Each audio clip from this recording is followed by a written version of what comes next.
Hello, everyone, and welcome to the Friday Charge from the Geek podcast. We are your hosts, Joel and Sebastian, and today, January 18th, 2025, we've got a handful of topics such as some Supercharger drama, some new stuff from ChargePoint, a little bit about Rivian, and a couple other just random topics. So, without further ado, let's get started.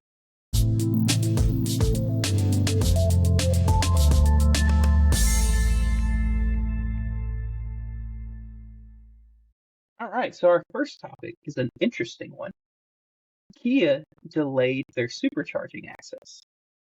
So on Monday of this week, Kia announced that they would not be joining the Supercharger network on January 15th, so Wednesday, like they previously announced. But instead, now they're just saying Q1 2025, which is technically could be any time now. Yes. No reasoning was given either, and Kia's partner, Hyundai, has not made any claims that they were not going to join on January 15th. Currently, Superchargers show live in the Tesla app for Hyundai EVs. However, as Joel has learned, you can charge your EV6. So, tell us about that, Joel. We're one of our good friends. Technically, Jeffy posted a video about this. He is a Kia EV6 GT owner. He has a great video out about it. We also have one that just came out. So if you want to know the specs and details about it, go ahead and watch that video. It's not long. So what you can do is when you're adding non-Teslas to the Tesla app, you just go in there and select your make and model. You probably have in your Chevy Bolt, the year and everything like that. So I just went in there and I had Kia EV6 in there because I was getting ready for it to happen, pulled that out and typed in Hyundai Ioniq 5 2022 because that's what I have. And magically, I have Superchargers now popping up on my screen. So I said, you know what?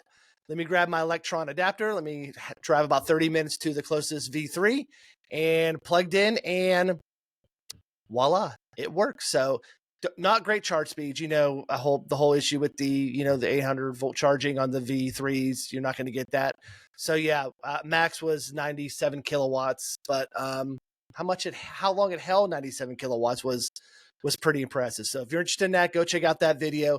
But yeah, so we were able to trick the Tesla Superchargers to thinking it was actually charging a Hyundai when basically it was charging a Kia. And that's simply because both those cars are built on the same platform, the EGMP platform. It'd be similar to a Chevy Blazer having access, but a Cadillac Lyriq not. It's the same platform. So I figured, heck, if that works for them, let's try this. And we got it to work. So yeah. So Joel, here's what's interesting. Mm-hmm. Allegedly, it is not working for Hyundai EV owners. So yeah, so we posted a video on YouTube. We posted it in some of the Hyundai chats and things like that. The Kia owners seem to be having success in doing it. Some of the Hyundai owners have been calling us frauds and calling us names, saying we're making this up and all that because they can't with their older cars that need adapters. Now we all know the 2025 models are already come standard with NACS on it. We don't have to worry about that. But yeah, they're having issues with theirs. So I don't know. So they're having issues. So if you have a 2022 Ioniq 5 and you put in the Tesla app that you have a 2022 Ioniq 5, that's what they're saying. Charge for some reason. So yeah. But if you have an EV6 and you tell it you have an Ioniq 5, it works. That's an what actual Ioniq 5 doesn't work. That's apparently what the peoples are saying. So yeah. So I don't think it's unfounded. No. So I've done more digging, and it looks like that is a legitimate problem, but I can't wrap my head around why. I don't know. Because I mean, some people have suggested maybe it's a firmware or something issue, maybe with the Hyundai cars. I've asked people, hey, is your Tesla app updated? Are you making sure you can only see, the V3 charge? Because it's not all of them. Because we have one that's 15 minutes away in Little Rock, V2. I can't go to that one. I got to expand the map out and see the V3s. And they said, no, we just can't see it. So that is, it's mind-boggling of why that's happened. So yes. Yeah, because it just seems weird that a company like Tesla would have it available in the app, but then restrict you from doing it. Like they haven't flipped the switch yet, but if they haven't flipped it yet, why is it available in the app? But it seems like if there was like a legitimate technical reason why the Hyundai cars can't charge yet, then they wouldn't have gone ahead and released it. I mean, I'm looking at it right now, and I pull up in my phone, charge my Go back here and it says charge your other EV, and yeah, I still have the Ioniq 5 in there, and I'm seeing charge stations. So yeah, it's who knows why it's happening. It's So bizarre. if you're a Hyundai owner and you're watching this and you got it to work, let us know what the magic sauce was. But what we're hearing in the comments of our video is it's not working for Hyundai owners. Actual Hyundai EVs. Yeah, and it seems to be working for EV9 because there's been comments about EV9 charging. So I guess they're kind of doing the same thing. I'm not sure about for Kias. They just can't be in the app as a Kia. Yeah, it's not weird. Working for Hyundais. I don't know if it's in the reading app as a Hyundai. Yeah, I mean, nowhere did it tell me in the app to enter my VIN number, so it's not reading the VIN or anything like that in the app. I just put the year, make, and model, and that's it. So who knows? Yeah, very odd, very strange. Yes. Let's move on. Yes. Rivian has become the king of electric vans. So this one's not super surprising to me, but I'm honestly still impressed. So in 2024, Rivian became the king of the electric vans, selling more than any of its competitors, such as the e-Transit, any of the Bright Drop models, the e-Sprinter, etc. In 2024, Rivian moved 13,423 of its EDV/RCV vans, which admittedly is not a gigantic number. Okay? Nope. Let's just go ahead and put that on the table. I know that's not huge, but that's 65% more than they sold in 2023. By comparison, Ford was a very close second. They sold 12,610 e-Transits, and GM moved around 1,500 Bright Drops vans. There's the chart for I actually you, so really like the Bright Drop van for a lot of reasons, but I understand why the number would be that low. Rivian, though, made these gains despite having to shut down production of the EDV and RCV due to parts constraints during the summer of 2024. Just as a reminder, Rivian has secured a commitment from Amazon for up to 100,000 of its EDVs. And additionally, several other companies have been seen using them, piloting, etc., including DHL, HelloFresh, and just other kind of carriers. So this is good. I mean, I don't think I've seen one of these out around here Amazon is using, so it's probably not for us. So, but I'm glad that Rivian has been able to step up their van sales, their EDV sales, and kind of start competing with the 40 Transit. And looking at them together, you're talking about 25,000, electric vans being delivered last year, which is a small number, but considering where they were a year before that, I mean that's pretty impressive. Hopefully they can even bump this number up, and we'll start seeing more of this because, there's other companies out there besides, Amazon that want these. Like you said, there's HelloFresh, there's other companies out there that are be getting these from them. But at 13,000 a year, it's going to take a lot to get to that 100,000 mark for Amazon. So hopefully they can double that next year or and things like that. Hopefully to get that production up. Yeah. I haven't seen these anywhere except for when we went to Texas last year. But I'm excited that they will hopefully maybe bring them to us soon, especially since Amazon has been building out more hubs so that they can actually have a smaller delivery radius for each location. Because, previously the Little Rock hub was it. Yep. Well, now they have one in Hot Springs as well. Okay, cool. And so, as they, I think, add more of these distribution centers, I'm hoping that then they can maybe do these electric vans because they won't have to necessarily drive as far. Because previously, where I live is 50 miles from the Amazon in Little Rock, and Amazon delivers to us. They don't push it out to UPS or anything. Amazon does do actual deliveries. But now that there's the one in Hot Springs that's only 25 miles from me, I'm hoping maybe as we kind of start decreasing this delivery radius, maybe we'll start seeing them in areas like Arkansas. That'd be pretty sweet. I'd love to see all these smiling, happy little vans going around. I know. And when you want to hear, cute. But you can hear the old ones. You hear them pulling up, so you're not going to hear them pulling up anymore. So you're like, oh, Amazon package. You won't hear them anymore. So yeah. All right, so let's talk about a video we released this week. Let's talk about the Hummer EV. So we've been reviewing a lot of EVs lately, and this was probably the most unique EV that I have probably reviewed because it was just served no practical reason whatsoever. It was like, There's oh nothing about the Hummer no, EV that makes sense on paper, yeah, right? yeah, It's got this gigantic battery, but then only manages 300 miles of range. It has the same range as the extended range Ford Lightning, but has an extra set, like 50 to 60 kilowatt hours of mm-hmm, battery. yeah, It's got an extra Chevy Bolt worth of battery in it, and it yep, manages the same range. It's There's so much about it. It just doesn't make it's starts at 100 grand. The one we drove was 107,000 yep, for 300 miles of range, and the interior was nice, yep, but it wasn't $100,000 truck nice or anything. Like I had no complaints with it, yep. I but mean, it wasn't something like a BMW iX or an i7 or you know what I mean. And so on paper it doesn't make any sense, but we drove it, yep. and I think we both loved it. Yeah, I mean, we kind of knew what we were getting into. I mean, like I said, it's not efficient. So you're not, I mean, you're not driving it for efficiency. You're driving it for looks. That's why you're driving it. You're driving it because you have a lot of money and you can spend money on a cool electric truck, and that's the Hummer. So yeah, I mean, we popped check out the video. We popped the glass off, took a picture, things like that. But yeah, I mean, when you put it in its highest mode, it's like it's difficult to get into. I mean, you really got to use those step bars to get in, those step rails to get in. I mean, it's just a huge vehicle that's awesome, but serves zero purpose to anyone. So yeah, it's just a beast of video. We recommend watching it. It's a very long video. We go really deep into it. We talk about Sebastian talks about the tech. We do a driving review.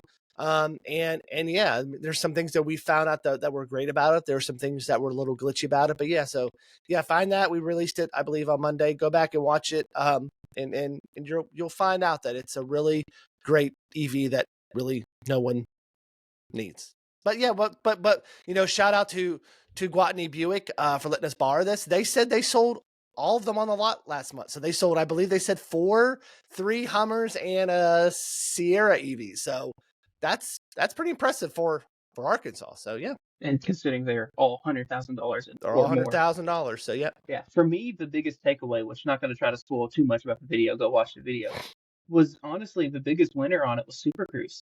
yes, And how well Super Cruise did at piloting I don't even know how wide the Hummer EV is, but yep, it's insanely 9,000 wide. pounds. Is it 8,000, And 9,000 weighs pounds? 9,000 pounds. Yep. And like the Hummer EV is 86.7 inches wide. Good Yeah. Lord. Yep. And that's without mirrors. Yep. And so like a vehicle that wide and that much mass, like how well Super Cruise did it. Yep. How well it kept it in the lane, did lane changes, like it worked so well on no such ping a large ponging vehicle. no ping ponging in the lane or anything like that. It held No. pretty good. Yep. And I mean, that's one thing everyone, when they see the Hummer, was like, how do you drive something that big?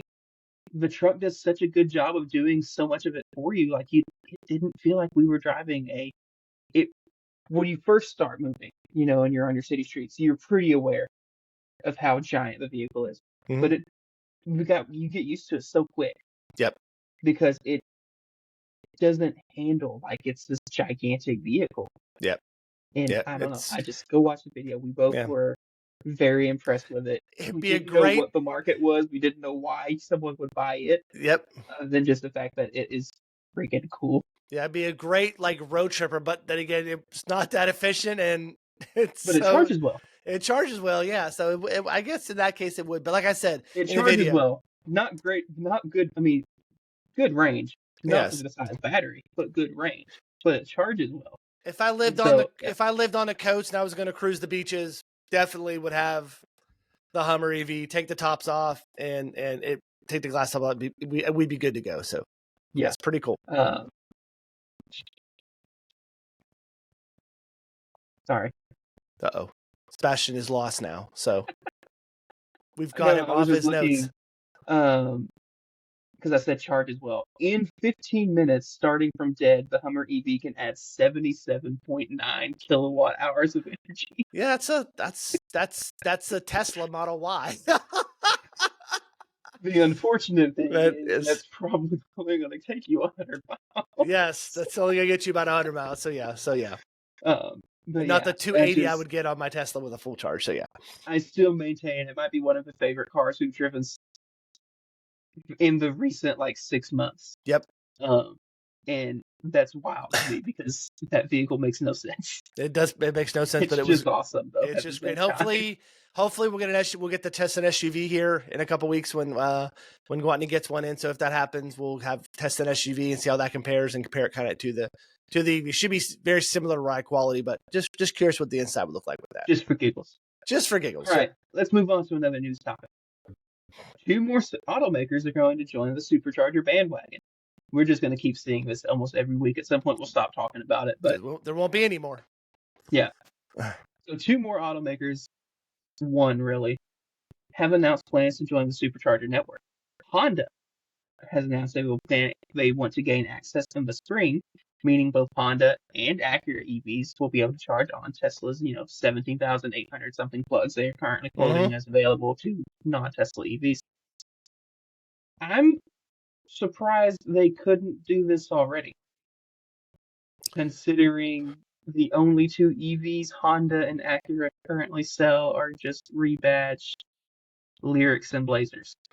Yeah, unless they went and did something different to the software on Honda's end to where, from what I understand, they haven't.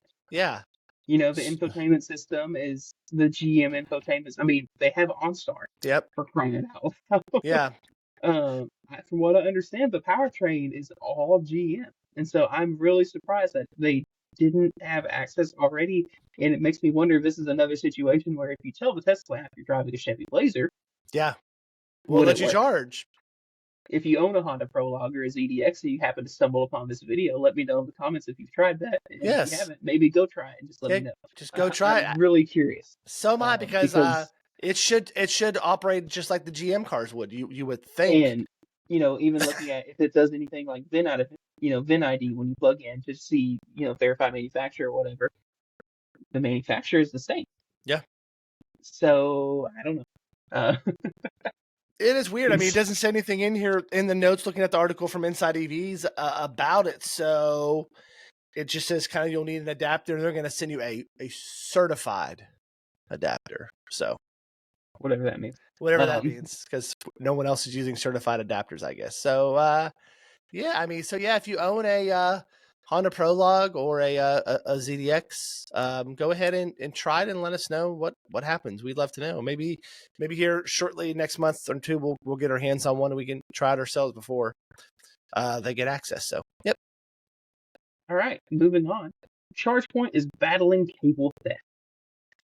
So ChargePoint has revealed two new ways that they plan to combat the issue of charger vandalism and charger cable theft. Their first new offering is a cut-resistant cable. These cables are using a ChargePoint design technology that greatly increases the effort needed to cut the cable with both hand tools and with power tools. ChargePoint is planning to offer these cables as a retrofit for both their AC and DC charger lines, and they have hinted at they may license the technology to, in quotes, select third parties.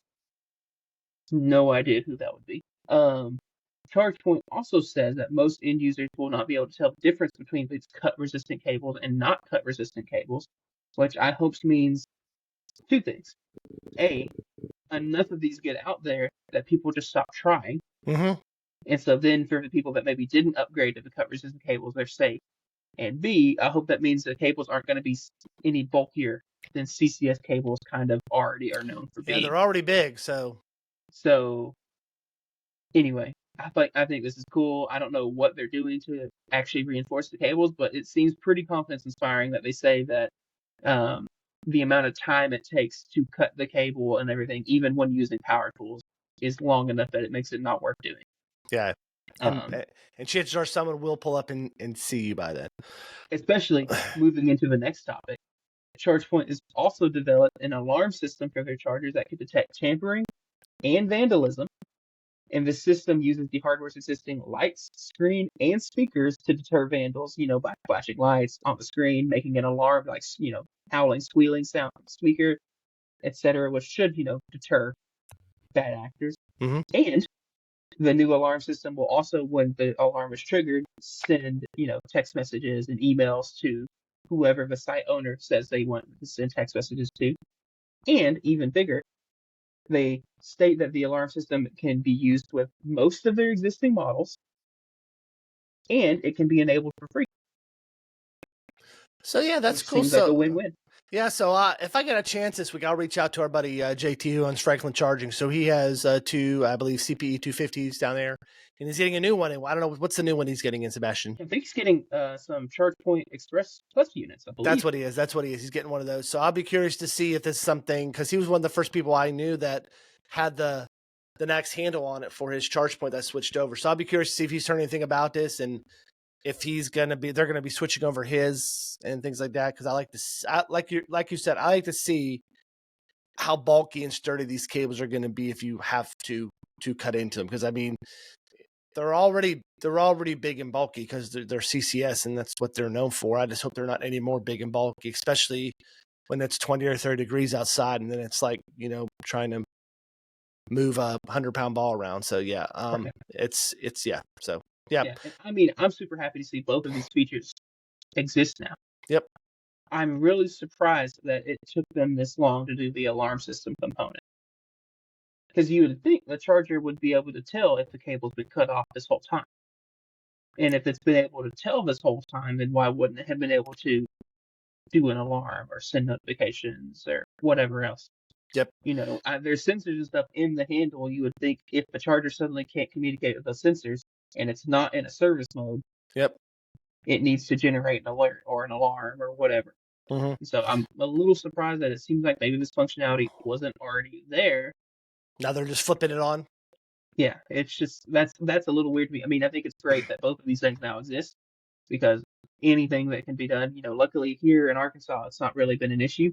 Yep. At least not yet. Yep. Given time, it probably will be. That's a whole different conversation. Mm-hmm. Joel knows where I'm going with that. Yep. But if we can start actually getting out in front of it now, maybe we can actually stop the issue from developing. And I wonder if this technology would kind of roll down to we'll roll down the EA, we'll roll down to Tesla, we'll roll down to EVgo. That's kind of, when they just mentioned select third parties. Yeah. I'm like, there's not that many third parties I would be interested in using. Yep. Tech, especially because for the most part, they all use the same cables. Yep. They all use the same handles. So if ChargePoint's going to license and just become like a vendor of cables, then, I mean, really any of the third parties would use them, I think, at that point. So I don't know actually the logistics of that, but hey, if it's another revenue stream that maybe helps ChargePoint stay afloat, kudos, good to them. Yep. Yeah, I mean, just hopefully this helps out with, because that's just more, maybe they're finally seeing now maybe it's something that they had, but it wasn't, vandalism wasn't enough for them to activate the feature to put the cost in. And maybe now the cost is starting to outweigh the features. Now, like, okay, we're having to replace too many cables. Let's activate this system so we don't have to keep doing this. Yeah. And it's important to note too, for ChargePoint's business model as well. ChargePoint is a little unique in ChargePoint doesn't actually operate any stations. Mm-hmm.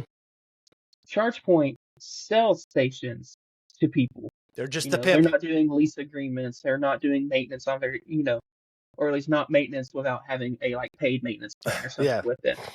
So when someone cuts the cable at a ChargePoint station, it doesn't affect ChargePoint. It affects the site owner. Yep. And so this is good on them for finding a way to actually kind of help the site owner. And that's something that makes them more marketable too as well. Mm-hmm. Whereas when someone cuts a cable at an EA station, it's up to EA to fix it. Yep. EA owns the hardware, whatever. They're just leasing the land. In this case, if you cut a ChargePoint charger, it hurts the person who owns the station. And so good on ChargePoint for trying to actually figure out a way to help their site hosts and owners. So yeah, just another selling point if you want to choose a ChargePoint at your location. Yeah. So Joel, you want to talk about what's coming up? So what's coming up? So yes, we got some cool things coming up on podcast this week. Like I said, we just released our video on the Hummer EV. We have video out of me tricking the Tesla adapter charged by Kia. We also have some reviews coming up. I believe next week we have the EX90 coming out. Wow. That's all I'm going to say is just wow. We know we were wowed by the Kia EV9, but this was like a double wow. So yeah, we have we have that coming out. We have an interview with one of our former guests, Ben Westby, who talks about living off the grid. He lives completely off the grid, but he owns an F-150 Lightning, and that kind of powers his home. So really awesome interview we had with him. Really awesome interview. Awesome guy. I mean, we finished talking and finished the interview, stopped recording, then kept talking for another like 20 minutes just because it's so much fun. Like so good. So he lives in the mountains of Colorado. Literally, he's off the grid not because he chooses to, is because to where he lives he has to. And he talks about how he uses his Ford F-150, that vehicle to load to power his house at night, which is a really awesome story. Then after that, we have some reviews we have a review of the Cadillac Lyric coming out as well, and then another F-150 ownership video about our buddy Joe and how he tows with how big his camper did he say again? 9,600 pound camper that he tows with. So yeah, he said 30 something feet, I believe. Yes, it's big because he's like 6'8". So a lot of great episodes coming out to finish out the month of January. We suggest tuning in. As always, new episodes drop Monday, Wednesday, and Friday at 10 a.m. So if you ever want to know when new content comes out, unless it's a holiday or we're sick or off the grid, that's when you'll see new episodes from us. Or we're feeling special, and we decided to upload 2 on the same day. Like we did. We uploaded 2 on the same day. So we had a couple episodes come out about some modifications I did to my Tesla. We'll have some of those coming out in February as well. Get some new stuff in with that as well. So if you like Tesla mods, check out that video as well. My Tesla is all modded out almost. All right. Well, that is a wrap for today's episode. Thank you all for plugging into the Friday Charge. Be sure to subscribe to the EV Geek podcast on YouTube and tap that notification icon so you are notified about new releases. We had, again, Joel mentioned, some great content released recently. Go check out the Hummer EV video. Go check out Joel charging illegally on a Tesla Supercharger. Go check out all the things. Yes. It's all good stuff, I promise. And, like he mentioned, upcoming EX90. Awesome. Mm-hmm. Some great interviews, and we have more stuff, we're filming this weekend, filming Monday. We got more stuff coming. Super excited to share it all with you. If you guys have any thoughts or questions, be sure to drop them in the comments below because we'd love to hear from you. We pretty much read all of them. Mm-hmm. The good and bad. Yep. And the spam. And the spam. And the spam. And the interact with the spammers. The Bitcoin. We'll interact with the Bitcoin scammers. So yeah. Yep. So long, everyone, and we will see you on the next episode of the Friday Charge.